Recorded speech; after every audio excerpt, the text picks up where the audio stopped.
In years past, to be a man, to be truly masculine, universally meant to be strong, to be a provider, and to learn to exercise responsibility and authority, making decisions for the benefit of family, employer, and society.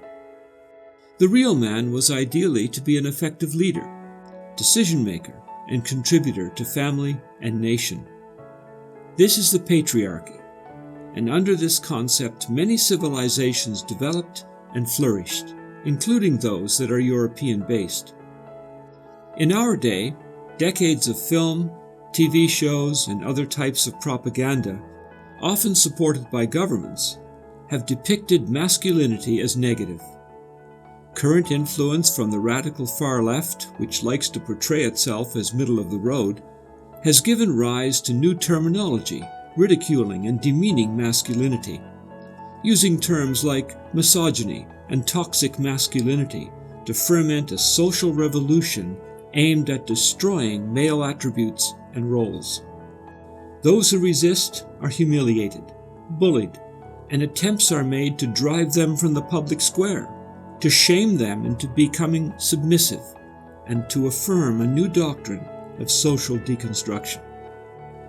Much is made of the fact that males are falling behind females in education, but this is largely a consequence of educational programming and biased entrance and scholarship criteria, as our video, "Do Schools Discriminate Against Boys?" clearly demonstrates.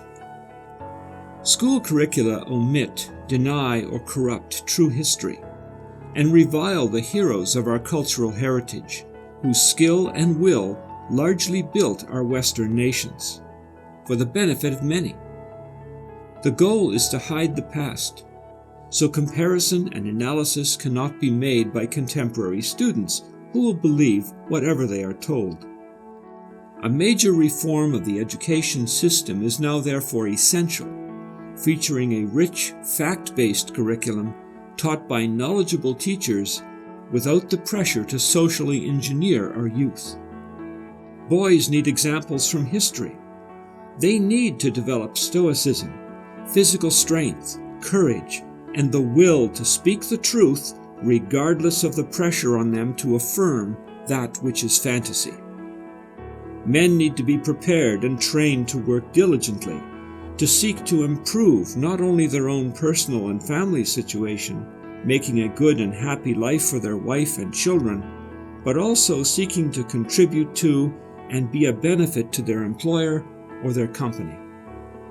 As Canadian professor and author Jordan Peterson counsels in his brilliant book, 12 Rules for Life, young men must learn to equip themselves to serve the society around them and be effective.